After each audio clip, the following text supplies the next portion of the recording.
जब प्रयागराज के महाकुंभ में भगदड़ मची थी, तब वहां के मुसलमानों ने गंगा जमुनी तहजीब का परिचय देते हुए पीड़ितों की मदद की।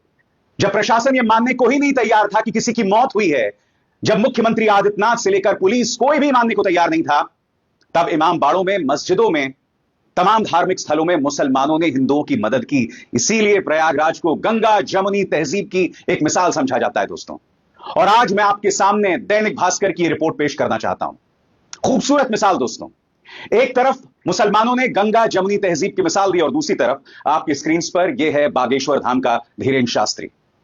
इसका बयान निहायत ही शर्मनाक है। यह व्यक्ति यह कहता है कि कोई बात नहीं, अगर आपकी मौत हो गई, कम से कम आपको मोक्ष तो मिल गया। इस व्यक्ति को यह बताना चाहिए कि जो युवा मां मर गई अपने बच्चों को छोड़कर, क्या उसे मोक्ष मिल जाएगा? वो तो अपने सांसारिक काम भी पूरे नहीं कर पाई। निहायत ही शर्मनाक बयान। मैं इनकी चर्चा करूंगा दोस्तों, मगर सबसे पहले दोस्तों मैं मिसाल देना चाहता हूं दैनिक भास्कर की इस रिपोर्ट को। मैं बधाई देना चाहता हूं, दैनिक भास्कर के रिपोर्टर्स ने बहुत ही खूबसूरत काम किया है। दैनिक भास्कर वो मंच था दोस्तों जिन्होंने शुरू से ही लगातार बदइंतजामी पे रिपोर्टिंग की, और मुझे जो जानकारी मिल रही थी वो दैनिक भास्कर की बदौलत मिल रही थी। बाकी तमाम पत्रकार जो हैं वो हादसे के बाद जागे, वरना हादसे से पहले वो भी जय जय मोदी और जय जय योगी कर रहे थे। सबसे पहले दोस्तों देखिए दैनिक भास्कर की रिपोर्ट जो बताती है प्रयागराज की गंगा जमुनी तहजीब के बारे में और किस तरह से मुसलमानों ने दिल खोलकर मदद की पीड़ित हिंदुओं की। खबर आपके सामने है। महाकुंभ भगदड़, मुसलमानों ने मदद की, खोली मस्जिदें, 25,000 को बिस्तर रजाई दी, भोजन कराया, बोले श्रद्धालु हमारे मेहमान। दैनिक भास्कर अपनी रिपोर्ट में क्या कहता है मैं आपको पढ़ के सुनाना चाहता हूं। यह वो वक्त था जब श्रद्धालुओं के लिए की गई व्यवस्थाएं ध्वस्त हो गईं। श्रद्धालुओं की एंट्री रोक दी गई थी, जो जहां था वहीं पर रोका गया। ऐसे में 29 जनवरी को जनसेनगंज रोड समेत 10 से ज्यादा इलाकों के मुसलमानों ने बड़ा दिल दिखाया। 25 से 26,000 श्रद्धालुओं के लिए मस्जिद, मजार, दरगाह, इमाम बाड़े और अपने घरों के दरवाजे खोल दिए गए। लोगों के रुकने की व्यवस्था की, उन तक भोजन और चाय पानी पहुंचाया, जिन्हें दवा की जरूरत थी उनकी तीमारदारी की। इस तरह से गंगा जमुनी तहजीब की उन्होंने मिसाल दी और मुसलमानों के प्रवेश में महाकुंभ में रोक लगा दी गई थी। सबसे बड़ी बात यह धमकी भी दी गई थी कि अगर आप गाड़ी लेकर आएंगे और अगर उस गाड़ी का ड्राइवर मुसलमान होगा तो उसकी सुरक्षा की जिम्मेदारी उसकी खुद की होगी या आपकी होगी। इस तरह से नफरत। मगर आज वो मुसलमान मदद कर रहे हैं। सबसे पहले इमाम साहब किस तरह से पानी बांट रहे हैं दोस्तों, इसका वीडियो देखते हैं। ये वसीउल्लाह साहब की मस्जिद के इमाम साहब अमीन साहब जो है यहाँ पे पानी बांट रहे हैं। पानी ले लो, पानी। वसीउल्लाह साहब की मस्जिद के इमाम साहब जो है यहाँ पे लोगों को पानी बांट रहे हैं। ऐसी आपको ढेरों तस्वीरें, ढेरों वीडियोस मिलेंगे और मैं आपको बतलाना चाहता हूं कि किस तरह से इन्होंने गंगा जमुनी तहजीब की मिसाल दी। दैनिक भास्कर क्या कहता है आपकी स्क्रीन पर। श्रद्धालुओं को 29 जनवरी की रात भी सड़क पर ही काटनी थी। ऐसे में प्रयागराज के मुसलमानों ने गंगा जमुनी तहजीब की मिसाल दी। मेला क्षेत्र से 10 किलोमीटर दूर खुलदाबाद सब्जी मंडी मस्जिद, बड़ा ताजिया इमाम बाड़ा, हिम्मतगंज दरगाह और चौक मस्जिद में लोगों को ठहराया गया। इसकी कुछ तस्वीरें और वीडियो भी सामने उभर कर आए हैं। मुस्लिम समुदाय के मोहल्ले नखास कोहना, रोशनबाग, हिम्मतगंज, खुलदाबाद, रानी मंडी, शाहगंज के लोगों ने अपने घर में श्रद्धालुओं को ठहराया, उन्हें चाय नाश्ता कराया, खाना खिलाया। इन मोहल्लों में रात में भंडारा चलाया गया। श्रद्धालुओं को हलवा पूड़ी और खाने के सामान भी बांटे गए। यह खबर पढ़ते पढ़ते मेरी आंखों में आंसू हैं दोस्तों, क्योंकि ये लोग कितनी कोशिश कर रहे हैं हम सबको बांटने की, मगर बार बार इस तरह की मिसाल सामने उभर कर आती है जब यह देश इस बात का परिचय देता है कि बांटने वाले जितना बांटें, चाहे तुम जितना चिल्लाओ, बटेंगे तो कटेंगे। मगर इस तरह की मिसाल सामने उभर कर आती रही। एक बार फिर दैनिक भास्कर को बधाई और मैं चाहूंगा आप इस रिपोर्ट को देखिए दोस्तों। देखिए किस तरह से प्रयागराज के मुसलमानों ने हमारे हिंदुओं के लिए किस तरह से उनकी मदद की। देखिए महाकुंभ में मची भगदड़, संगम क्षेत्र में हर तरफ बिखरा सामान। पुलिस और रेस्क्यू टीमें घायलों को अस्पताल पहुंचाने में जुट गई। ये वो वक्त था जब प्रयागराज में श्रद्धालुओं के लिए की गई व्यवस्थाएं ध्वस्त हो गई। ऐसे समय में राम की मदद को रहीम सामने आए। मुस्लिम समुदाय के लोगों ने मस्जिद, मजार, दरगाह से लेकर हिंदू भाई बहनों के लिए घरों के दरवाजे खोल दिए। रात में ही लोगों तक खाना और चाय पहुंचाई गई। जिन्हें दवा की जरूरत थी उनकी तीमारदारी भी की गई। जिस तरीके से देख रहे थे कि हर लाखों करोड़ों लोग की एक भीड़, एक जत्था चला आ रहा है, तो मुसलमान भाइयों को रात को लगा कि इनको बहुत तकलीफ है और पूरी तरीके से वहां पे उनके लिए दही का इंतजाम किया गया, उनके लिए बिस्तर का इंतजाम किया, उनके लिए चाय पानी नाश्ता, उनके भंडारे का, उनके खाने का इंतजाम किया गया। पूरी तरीके से इलाहाबाद प्रयागराज के लोगों ने दिल खोलकर कुंभ में आए श्रद्धालुओं का स्वागत किया, खैर मकदम किया, इस्तकबाल किया। एक तरफ ये तस्वीर थी दोस्तों और दूसरी तरफ ये वीडियो जो वायरल हो चुका है जिसपे अखिलेश यादव ने भी तीखी टिप्पणी की है। आप देख सकते हैं पुलिस किस तरह से लोगों के लिए जो खाना बन रहा है, जो महाराज खाना बना रहे हैं, उस पर मिट्टी डाल रहे हैं। हालांकि इस पुलिस वाले को बाद में सस्पेंड कर दिया गया। एक तरफ मुसलमान जो है गंगा जमुनी तहजीब का परिचय देकर मदद कर रहे हैं और दूसरी तरफ यहां पर देखिए मिट्टी डाली जा रही है। क्या हो रहा है साहब? इंतजार कीजिए अखिलेश यादव ने किस तरह से प्रहार किया है और मुख्यमंत्री आदित्यनाथ की इस्तीफे की बात की है संतों के सहारे। मगर मैं एक व्यक्ति का बयान मैं आपको सुनाना चाहता हूं। यह है बागेश्वर धाम के धीरेन शास्त्री। पहले सुनिए ध्यान से कह क्या रहे हैं। कहते हैं वो लोग मरे नहीं है, उन्हें मोक्ष मिला है। यह बयान है उनका। विस्तार से ध्यान से सुनिए ये सज्जन क्या कह रहे हैं। हमने कहा देश में प्रतिदिन लोग मर रहे हैं और करोड़ों लोग मर रहे हैं। कुछ दवा के बिना मर रहे हैं और कुछ स्वास्थ्य की व्यवस्था के बिना मर रहे हैं, कुछ हार्ट अटैक से मर रहे हैं। निश्चित रूप से यह जो घटना हुई है वो निंदनीय हुई है और बहुत विचित्र हुई है। एक बात बोले, यह महाप्रयाग है और मृत्यु सबकी आनी है, एक दिन मरना सबको है। पर कोई गंगा के किनारे मरेगा तो वो मरेगा नहीं, मोक्ष पाएगा।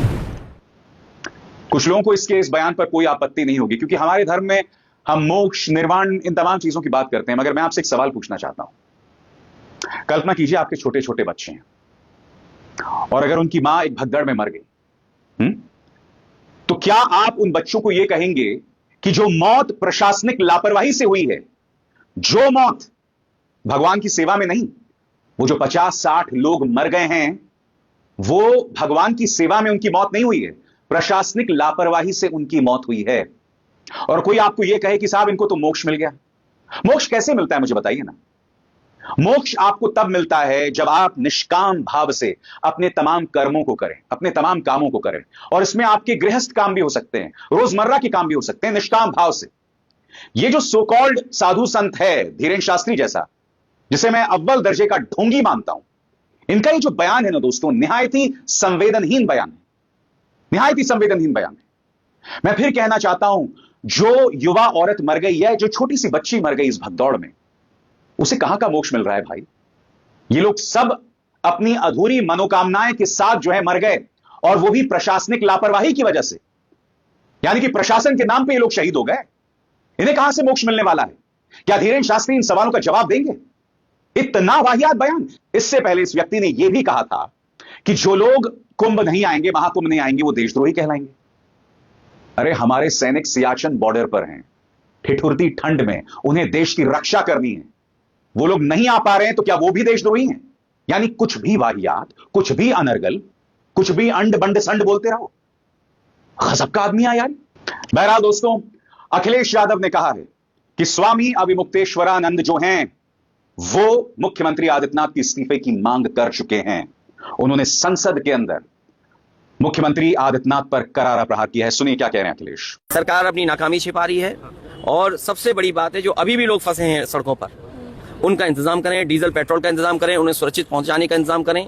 जब आपने प्रचार इतना किया तो इंतजाम क्या किया? अब तो साधु संत भी कहने लगे आप झूठे हैं। कुछ लोग खुल करके कह रहे हैं, कुछ लोग कह नहीं पा रहे हैं। सोचिए, मुख्यमंत्री को अगर साधु संत कहने लगे झूठे, और इससे ज्यादा नैतिक हार क्या हो सकती है? जिस तरह की जांच ये सरकार की जांच है, इस पे हम और विचार करेंगे। पहले सबसे पहली बात यह है कि सरकार सूची जारी करे, जो शव मिले हैं उनकी पूरी चिन्हित करे, कहां जा सकते हैं, पूरे सम्मान के साथ पहुंचाया जाए।